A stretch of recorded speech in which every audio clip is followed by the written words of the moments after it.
எங்கிருந்து நீ வந்தாயோ கோடீஸ்வரா, எங்கள் நெஞ்சினில் நிறைந்து நின்றாயே கோடீஸ்வரா. நிதம் எங்கள் நினைவுகள் உந்தன் அருளலையில் சங்கமம் கோடீஸ்வரா. இது எங்கள் ஆன்ம கீதம் அன்பே கோடீஸ்வரா.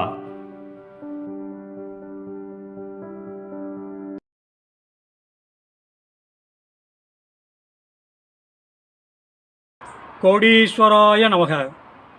வணக்கம்.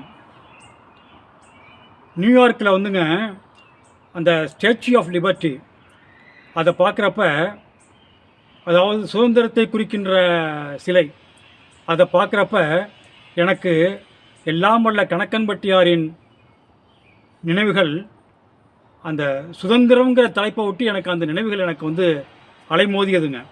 அந்த தெய்வீக சுதந்திரம், அதாவது கெட்ட பதிவுகள், கெட்ட பழக்க வழக்கங்கள், அதிலிருந்து மாறுகின்ற சுதந்திரத்தை நாம் அந்த சுதந்திரத்தில் வெற்றி கொள்வதற்கு கணக்கன்பட்டியாரின் தயவு வேண்டுங்க. அதெல்லாம் நினச்சி பார்க்குறப்ப எனக்கு அந்த அவர் கொடுத்த அனுபவங்களும் எனக்கு எனது சிந்தையிலே அலைமோதின. நண்பர் சொல்கிறாருங்க அவரோட அனுபவத்தை. அது வந்து 1995 வருஷங்க. ஒரு நாள் காலை பொழுது, அதாவது விடிகாலை ஒரு 5:30 மணிங்க. அப்போல்லாம் எப்படின்னு கேட்டிங்கன்னா, கணக்கன்பட்டி பகவான் வந்து இந்த இடும்பன் மலை, இடும்பன் கோயில், இடும்பன் குளம், இதை தாங்க அப்படியே அங்கே தாங்க அவர் ரவுண்ட் அடிப்பாருங்க அந்த காலகட்டங்களில். அந்த மாதிரி டைங்களில் 95 வருஷத்தில், அதாவது 1995 வருஷத்தில் ஒரு விடிகாலை பொழுதுங்க, ஒரு 5:30 மணிக்குங்க, நண்பர் வந்து அந்த இடும்பன் கோயில்கிட்ட இருக்காருங்க. அப்போ மூட்டை பகவானும் அந்த பக்கம் வர்றாருங்க. என் நண்பர் அவரை பார்க்குறதுக்கு தான் போகிறாருங்க. கரெக்டாக அவர் வந்து அந்த இடும்பன் கோயில்கிட்ட வராருங்க மூட்டை பகவான். அங்கே உள்ள ஒரு சின்ன ஒரு குளக்கரை மாதிரி இருக்குங்க, அதில் அவர் உட்கார்றாருங்க. நண்பரும் அதில் உட்கார்றாருங்க. சுற்றிலும் ஒரு 5-6 பேர் உட்காந்துருந்தாங்க. அதில் ஒரு நடுத்தர வயது உள்ள ஒரு பெண்மணியை பார்க்குறாருங்க எனது நண்பர். அந்த பெண்மணி தலைவிரி கோலமாக இருக்குங்க. அப்படியே கண்ணுக்கு கீழே அப்படியே அந்த அழுது வீங்கின தடமெல்லாம் இருக்குங்க. இவர் வந்து அந்த பெண்மணியை பார்த்து, ஏம்மா உங்களுக்கு என்னம்மா கஷ்டம், உங்கள் முகத்தை பார்த்தாலே தெரியுதுமா, சொல்லுங்கம்மா அப்படின்னொன்னே, அது அடக்கி வச்சுருந்த அழுகையெல்லாம் அப்படியே தேக்கி வச்சு அழுகுதுங்க, கேவி அழுகுதுங்க. இவர் அதை ஆசுவாசப்படுத்தி, சொல்லுங்கம்மா அப்படிங்கிறாருங்க. அந்த அம்மா சொல்லுதுங்க, அந்த அம்மா வந்து மலேசியாவாங்க. இந்த மாதிரிங்க ஐயா, நான் வந்து மலேசியாவிலேருந்து வந்திருக்கேன். எனக்கு வந்து வலது மார்பகத்தில் புற்றுநோய் இருக்குது. அது வந்து இப்போ எனக்கு சமீபமாக தான் தெரிஞ்சது. எனக்கு வந்து ஆரம்ப கட்டத்தில் எனக்கு தெரியலை. நான் வந்து அப்பப்போ சென்னையில் வந்து ஒரு ஹாஸ்பிட்டலில் செக்கப்புக்காக வருவேன். நடுவில் வந்து ரொம்ப நாளாக செக்கப்புக்காக வரல. வருஷக்கணக்காக கேப் விட்டு இப்போ தான் செக்கப்புக்காக வந்தேன். இப்போ ஒரு 10 நாள் மேலே தான் செக்கப்புக்காக வந்தேன். அவங்க செக்கப்லாம் பண்ணிவிட்டு அவங்க வந்து ரொம்ப வருத்தப்பட்டு சொன்னாங்க, இந்த மாதிரிம்மா உங்கள் கூட யாரும் வரல, அதனால தான் உங்கள்கிட்ட தான் நாங்கள் பேச வேண்டியிருக்கு அப்படின்னு சொல்லிவிட்டு, உங்கள் வலது மார்பகத்தில் ஒரு பெரிய புற்றுநோய் இருக்குமா, அது வந்து ரொம்ப தீவிரமடைஞ்ச நிலைக்கு வந்துருச்சு, அதாவது 4வது ஸ்டேஜுமாங்க, அந்த ஸ்டேஜுக்கு வந்துருச்சு. இதை வந்து ஒன்றுமே பண்ண முடியாதுமா, அதனால் நீங்கள் வந்து சந்தோஷமாக இருங்க அப்படின்னு சொல்லிட்டாங்க. அதாவது மறைமுகமாக என்னுடைய வாழ்நாள் கம்மிங்கிற மாதிரி சொல்லிட்டாங்க. எனக்கு என்ன பண்ணுறதுனே புரியலையா. எனக்கு பிள்ளை குட்டிகள்லாம் நான் வந்து காப்பாற்ற வேண்டியிருக்கு, அவங்களெல்லாம் கரையேற்ற வேண்டியிருக்கு. எனக்கு என்ன பண்ணுறதுன்னு எனக்கு தெரியல. எனக்கு வந்து என்னுடைய உணர்ச்சிகளையும் என்னுடைய கஷ்டங்களையும் நான் வந்து எப்படி வெளிப்படுத்துறதுன்னு எனக்கு தெரியலையா அப்படின்னு கேள்வி அழுகுதுங்க. உடனே இவரும் பக்கத்தில் இருந்தவங்களும் அந்த அம்மாவை ஆசுவாசப்படுத்தி, அம்மா நீங்கள் தான் பகவான் சந்நிதிக்கு வந்துட்டீங்கல்ல, உங்களுக்கு எல்லாம் நல்ல காலம்தான் அப்படின்னு இருக்கப்ப, இவர் பகவான் வந்து மூட்டை பகவான் அப்படியே விளாத்திட்டு இருந்தவர் இவங்க பக்கம் வந்து அடுத்த வினாடி அந்த அம்மாவை பார்த்து சொல்கிறாரு, மாரிமா புயல் கரை கடந்து போகுதுமா அப்படிங்காருங்க. இவங்களுக்கு வந்து அப்படியே ஒன்றும் புரியலைங்க. அதாவது எப்படி உங்களுக்கு ரியாக்ஷன் பண்ணுறதுன்னு தெரியலங்க.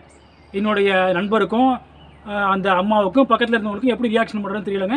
அவர் ஒரு சென்டென்ஸ் சொல்லிட்டு போயிட்டாருங்க ஒரு பாட்டுக்கு. மாரிமா புயல் கரகடந்து போகுதுமா அப்படின்னு அந்த அம்மாட்ட சொல்லிவிட்டு பக்கத்தில் ஒரு வேன் இருந்ததுங்க. வேனில் ஏறி அவர் பாட்டு சல்லுன்னு போயிட்டாருங்க. அடுத்து விளையாண்டு போயிட்டாருங்க. உடனே அந்த அம்மாவுக்கு ரொம்ப வருத்தமாகிடுச்சுங்க. எனது நண்பருக்கும் ரொம்ப வருத்தமாகிடுச்சுங்க. அந்த அம்மா சொல்லுது என் நண்பரை பார்த்து, ஐயா நான் பாருங்க ஐயா, மூட்டை பகவானை பார்த்து கஷ்டத்தை சொல்லலான்னு வந்தேன். அதுக்குள்ளே அவர் என்னமோ சொல்லிவிட்டு அவர் பாட்டுக்கு போயிட்டாரு. என்னையா பண்ணுறதுன்ட்டு மறுபடியும் கேள்வி அழுக ஆரம்பிச்சிருச்சு. உடனே என்னுடைய நண்பர் வந்து அந்த அம்மாவை ஆசுவாசப்படுத்தி, ஏம்மா நீங்கள் தான் மூட்டை பகவானை பார்த்துட்டீங்கல்ல, அப்புறம் என்ன கவலை, எல்லாம் நல்லபடியாக நடக்குமா, நீங்கள் சந்தோஷமாக போங்கம்மா அப்படின்னு சொல்லி ரொம்ப அதுக்கு ஆறுதல் சொல்லி எல்லாருமே அதுக்கு அந்த அம்மாவுக்கு ஆறுதல் சொல்லி அனுப்புகிறாங்க. அப்புறம் வந்துங்க ஒரு 3 மாதம் கழிச்சுங்க அதே இடத்துக்கு எனது நண்பர் வராருங்க. அப்போ வந்து காலம்புற ஒரு 7:30 மணி இருக்குங்க. அப்போ எதிர்பாராத விதமாக அந்த அம்மாவும் வருதுங்க. பாருங்கள், அதுதான் இயற்கையின் ஒரு அதிசய அமைப்பு, கணக்கனாக ஏற்படுத்திய ஒரு அமைப்பு.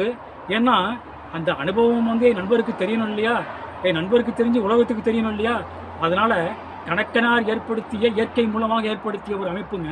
3 மாதம் கழித்து என்னுடைய நண்பர் அந்த இடத்துக்கு போகிறப்ப அந்த இடத்துக்கு எதிர்பாராத விதமாக அந்த அம்மா வருதுங்க. அந்த அம்மாவை பார்த்த உடனே என்னுடைய நண்பர் ஓடி அந்த அம்மாட்ட போய், அம்மா எப்படிமா இருக்கீங்க, நல்லா இருக்கீங்களா அப்படிங்கிறப்ப அந்த அம்மாவுக்கு கண்ணிலேருந்து தண்ணி தாரதாரையாக கொட்டுதுங்க. உடனே என்னுடைய நண்பர் அதிர்ச்சி ஆகிட்டாருங்க.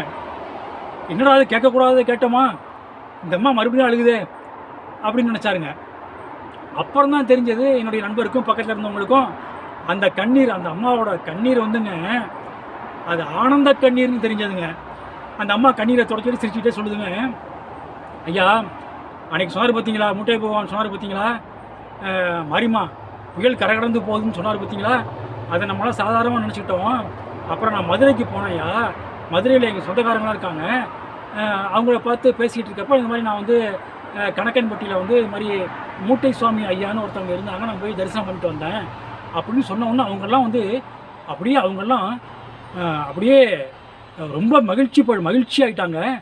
இந்த மாதிரி சொன்னாங்க, அம்மா இந்த மாதிரி நாங்களும் வந்து மூட்டை பகவானை பார்க்கணும் ரொம்ப நாளாக தவம் இருக்கோம், ஆனால் எங்களுக்கு போக வேண்டிய சந்தர்ப்பமே வரல, போக வேண்டிய சான்ஸே கிடைக்கல, நீங்கள் போய் பார்த்துருக்கீங்க, நீங்கள் வந்து ரொம்ப அதிர்ஷ்டம் பண்ணவங்கம்மா அப்படின்னு சொன்னாங்க. அப்புறம் நான் அந்த விஷயத்தெல்லாம் சொன்னேன், இப்படி நடந்த விஷயத்தெல்லாம் சொன்னேன். அவங்க சொன்னாங்க, நீங்கள் கவலைப்படாதீங்க, அவர் தான் உங்களை பார்த்துட்டு போயிட்டார்ல, எல்லாம் நல்லபடியாக நடக்கும் அப்படின்னு சொன்னாங்க. அப்புறங்க நான் வந்து சரின்ட்டு நான் வந்து மலேசியாவுக்கு வந்து நான் ஏர்லைன்ஸில் வந்து முன்னாடி நான் வந்து டிக்கெட் புக் பண்ணிட்டேன். அதனால் மலேசியா போகிறதுக்காக நான் வந்து சென்னை ஏர்போர்ட்லேருந்து போகிறதுக்காக சென்னை போய் எங்கள் சொந்தக்காரங்க வீட்டில், சென்னையில் உள்ள எங்கள் சொந்தக்காரங்க வீட்டில் தங்கினேன். அப்போ வந்து எனக்கு திடீர்னு ஒரு யோசனை தோணுது, நம்ம தான் வந்து அடிக்கடி நம்ம சென்னை வர்றதுலையே, இப்போ நம்ம வர டைம் கிடைக்கிறது இல்லையே, சரி இன்னொரு முறை கடைசியாக நம்ம வந்து அதே ஹாஸ்பிட்டலில் செக்கப் பண்ணிட்டு போயிடுவோம் அப்படின்ட்டு அந்த ஹாஸ்பிட்டலில் போய் மறுபடியும் செக்கப் பண்ணையா. அந்த டாக்டருங்கெல்லாம் மறுபடியும் செக்கப் பண்ணி அந்த சம்மந்தப்பட்ட எக்யூப்மெண்ட்ஸ்லாம் வச்சு செக்கப் பண்ணி எக்ஸ்ரேலாம் எடுத்து இன்னும் என்னென்ன அந்த பண்ணணுமோ அதெல்லாம் பண்ணி அங்கே பார்த்து அந்த டாக்டருங்களும் நர்ஸுங்களும் அப்படியே அதிர்ச்சியின் எல்லைக்கே போயிட்டாங்கய்யா. நான் அவங்களை கேட்குறேன், என்னங்கய்யா உங்கள் ரியாக்ஷன்லாம் ரொம்ப பயங்கரமாக இருக்குது, எனக்கு ரொம்ப பயமாக இருக்குயா அப்படின்னு நான் சொன்னேன் அந்த டாக்டருங்கள்கிட்ட. அந்த டாக்டருங்களும் நர்ஸுங்களும் என் கிட்டே வந்து என் கையை பிடிச்சிட்டு சொல்கிறாங்க, என்னம்மா இப்போ தான் சமீபத்தில் தான் நாங்கள் உங்களை டெஸ்ட் பண்ணி எல்லாம் பார்த்தோம், உங்கள் வலது மார்பகத்தில் ஒரு பெரிய புற்றுநோய் இருந்தது, அது வந்து 4வது ஸ்டேஜ், அது வந்து எப்படியும் க்யூர் பண்ண முடியாது, நாங்கள் வந்து உங்களுக்கு 3 மாதம் டைம் தான் எங்களுக்கு தெரியும், ஆனால் நீங்கள் சொன்னால் வருத்தப்படுவீங்க அப்படிங்கிறதுனால நாங்கள் அதை சொல்லலை, உங்களை சந்தோஷமாக இருங்கன்னு உங்களை தேர்ச்சி அனுப்பிச்சோம்.